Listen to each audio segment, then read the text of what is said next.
بسم اللہ الرحمن الرحیم۔ شروع اللہ کے نام سے جو بڑا مہربان نہایت رحم والا ہے۔ السلام علیکم ناظرین محترم، آج سے 3500 سال پہلے یہ واقعہ پیش آیا۔ فرعون کے ڈوب کر مرنے کے بعد سمندر نے اس کی لاش کو اللہ کے حکم سے باہر پھینک دیا، جبکہ باقی لشکر کا کوئی نام و نشان نہ ملا۔ مصریوں میں سے کسی شخص نے ساحل پر پڑی اس کی لاش کو پہچان کر اہل دربار کو بتایا۔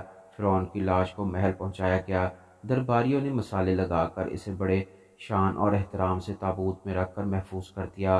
حنوط کرنے کے عمل کے دوران ان سے ایک غلطی ہو گئی تھی۔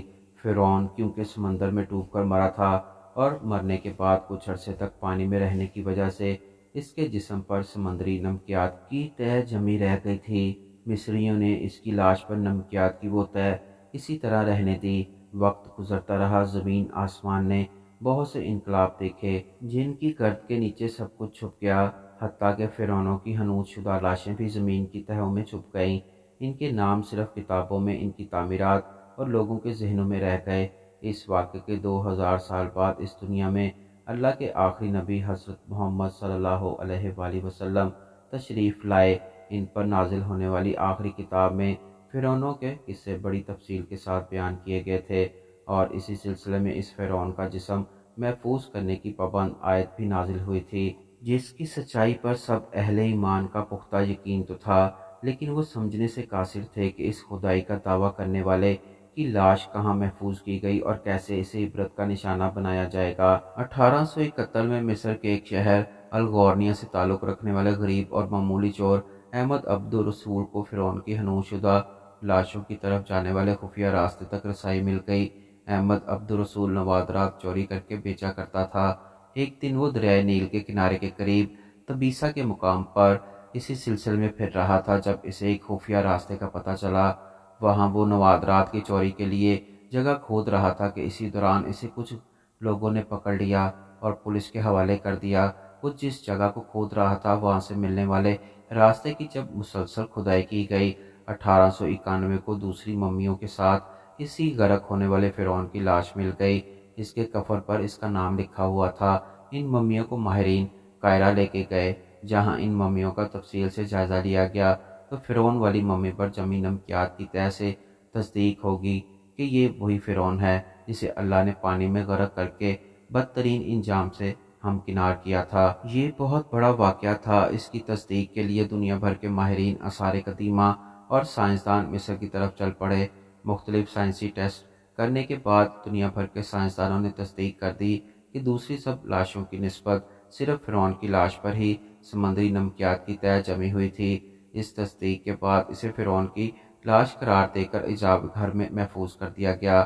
1982 میں فرعون کی ممی خراب ہونے لگی تو اس وقت بھی مصری حکومت نے فرانس کی حکومت سے درخواست کی فرعون کی ممی کو خراب ہونے سے بچایا جائے، نئے جدید سائنسی ذرائع سے اس کی موت کی وجہ بھی معلوم کی جائے۔ چنانچہ مصری اور فرانسیسی حکومت نے مل کر ممی کو فرانس جانے کا انتظام کیا۔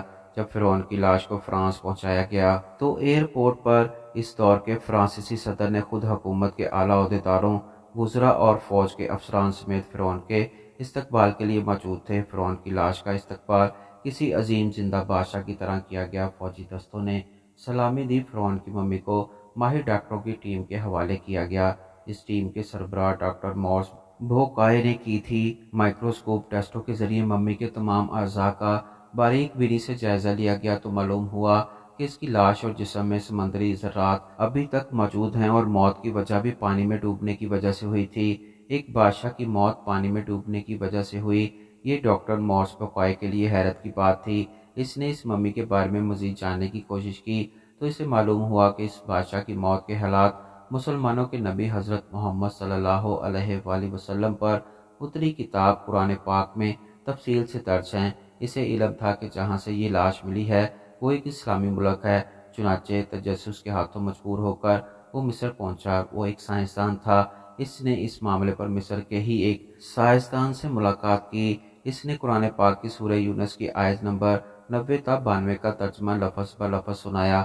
فرعون کا خدائی کا دعویٰ، اس کا پانی میں ڈوب کر مرنا اور پھر پانی سے نکال کر اس کی لاش کا حنوط ہو جانا اور پھر دوبارہ لاش کا ملنا اور پھر اس کی لاش کو جدید سائنسی دور میں دوبارہ محفوظ کیا جانا۔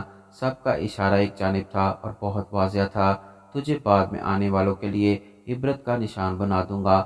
فرعون کی لاش ایسے محفوظ کر کے دنیا کے سامنے لا کر رکھ دی گئی کہ انٹرٹینمنٹ کی ایک کلک پر رسائل، جرائد پر، ٹی وی چینل پر، عجائب گھر اور دنیا بھر میں اربوں انسانوں کی آنکھوں کے سامنے وہ قابل ترس حالت میں موجود ہے، عبرت کے لیے، سوچنے کے لیے کہ عبادت کے لائق اور ہمیشہ رہنے والا وہی ہے جو سب کا خالق اور رزاق ہے۔ ڈاکٹر مورس بقائے نے آیات کا ترجمہ سنا تو اسی وقت پکار اٹھا، قرآن سچا ہے، کلمہ پڑھا اور مسلمان ہو گیا۔